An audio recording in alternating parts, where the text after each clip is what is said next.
సామాజిక ఉద్యమకారిణి సావిత్రిబాయి పూలే 194వ జయంతి సందర్భంగా ఈ రోజు అంబేద్కర్ కాలనీలోని సావిత్రిబాయి పూలే విగ్రహానికి సిపిఎం పార్టీ జిల్లా కమిటీ ఆధ్వర్యంలో పూలమాలలు వేసి నివాళి అర్పించడం జరిగింది.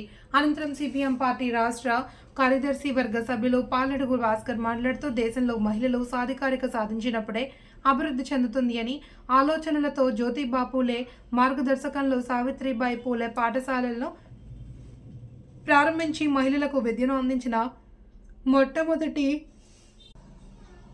ఉపాధ్యాయురాలుగా వెలుగొందారని, తద్వారా మహిళా సాధికారిక సాధించాలి అనే లక్ష్యంతో కృషి చేశారని, కానీ నేటి పాలకులు మహిళలపై అఘాయిత్యాలు జరుగుతున్న దాడులు జరుగుతున్న పట్టించుకోవడం లేదని, నేటి కేంద్రంలోని బీజేపీ ప్రభుత్వం మనువాద సిద్ధాంతానికి అనుగుణంగా మహిళలు వంటింటి కుందేలుగా పరిమితం చేయాలని చూస్తున్నారని, మహిళలు ఒక విలాస సరుకుగా భావిస్తున్నారని, విధానం మారి మహిళలు సాధికారిక సాధించి పురుషులతో సమానంగా ఉన్నప్పుడే సమాజం పురోభివృద్ధి చెందుతుందన్నారు. కార్యక్రమంలో సిపిఎం జిల్లా కార్యదర్శి రమేష్ బాబు, జిల్లా కార్యదర్శి వర్గ సభ్యులు పెద్ద వెంకటరాములు, నూర్జహాన్, వెంకటేష్, శంకర్ గౌడ్, జిల్లా కమిటీ సభ్యులు గంగాధర్, నన్నే సాబ్, కొండ గంగాధర్ తదితరులు పాల్గొన్నారు.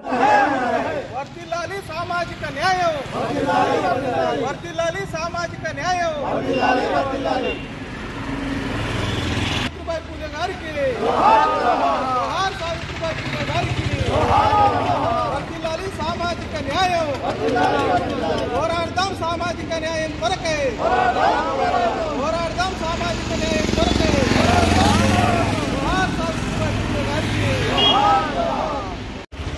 సావిత్రిబాయి పూలే 194వ జయంతి జరుగుతూ ఉంది. 194 జయంతి సందర్భంగా తెలంగాణ రాష్ట్ర ప్రభుత్వం మహిళా ఉపాధ్యాయులకు సెలవు ప్రకటించింది. దేశవ్యాప్తంగా సామాజిక విప్లవం కోరుకునేటువంటి శక్తులు, అభ్యుదయవాదులు, లౌకికవాదులు, ప్రజాతంత్రవాదులు ఈరోజు ఘనంగా సావిత్రి పూలే జోహర్లు అర్పిస్తున్నారు. ఆమె లక్ష్య సాధన కోసం, ఆశయ సాధన కోసం మరి అని చెప్పి చెప్తా ఉన్నారు.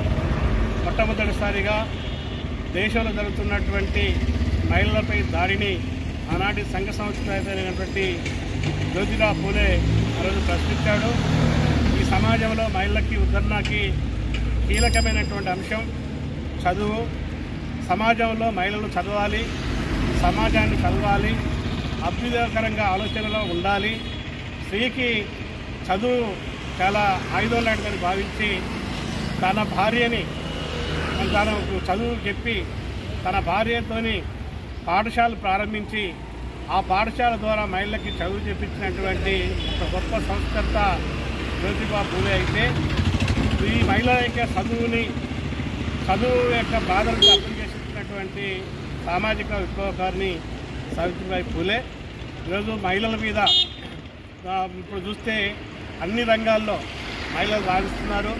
చదువులో, లేకపోతే విజ్ఞానంలో, శాస్త్ర పరిశోధనలో మహిళలు ఈరోజు ఈ స్థాయిలో ఈ అగ్రస్థాయిలోకి పోతున్నారంటే దానికి స్ఫూర్తి సావిత్రిబాయి పూలే యొక్క చదువు అనేటువంటిది దానికి స్ఫూర్తి.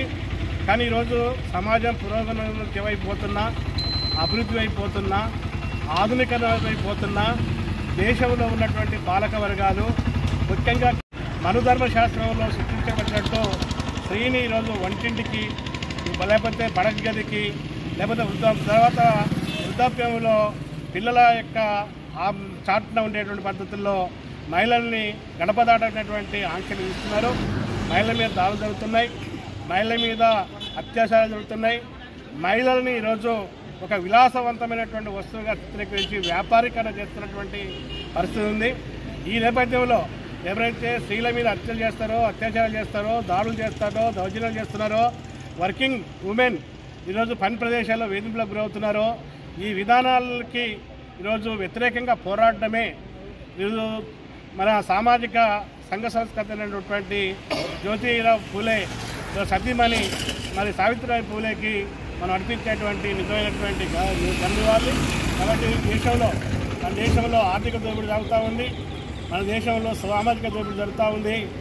ఆర్థిక దోపిడీని, సామాజిక దోపిడీని అంతం చేయడానికి కోసం వర్గ పోరాటాన్ని ఉధృతం చేయాలని చెప్పి ఆ వర్గ పోరాటం జరిపేటువంటి క్రమంలో సామాజిక ఉద్యమాల్ని, ఆర్థిక ఉద్యమాల్ని ఎమిలీగా నడపాలనేటువంటి ఒక సైద్ధాంతిక నిబద్ధత కలిగినటువంటి సిపిఎం పార్టీ ఈరోజు దేశంలో ఈ యొక్క జ్యోతిబా పూలే యొక్క లక్ష్యాలు ముందుకు సంపడానికి, సావిత్రిబాయి పూలే ఆశయాలకి పునరంకితమై ఈ దేశంలో దోపిడీ లేని సమాజాన్ని నిర్మించడం కోసం వర్గ పోరాటాలను ఉధృతం చేయాలని చెప్పి ఈ సందర్భంగా మరి ప్రతిజ్ఞ చేస్తూ ఆమె ఆశయాలని ముందుకు సంపడమని చెప్పి ప్రజానికానికి తెలియజేస్తా ఉన్నాం.